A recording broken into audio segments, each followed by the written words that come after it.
Ang February 25 ay alaala ng EDSA People Power noong 1986. Sama-sama ang Pilipino, nanindigan para sa kapayapaan, nanindigan para sa katarungan, nanindigan para sa kalayaan.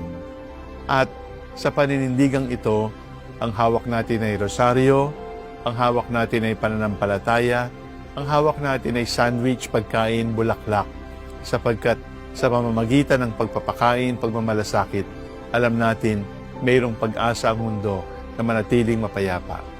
Noong EDSA 1986, hinangaan tayo ng buong mundo sapagkat mayroong pagbabago, walang karahasan, walang namatay, walang dugong nadana. Patuloy pa rin ito mangyayari sana na sa pamamagitan ng ating pananampalataya, magkaroon tayo ng pagbabago. Tandaan po natin, walang people power kung walang prayer power. At walang prayer power kung wala ang mahal na Birhen, ina ng kapayapaan, kung wala si Jesus na kapayapaan nating lahat. Salamat sa Diyos, ako ay Pilipino.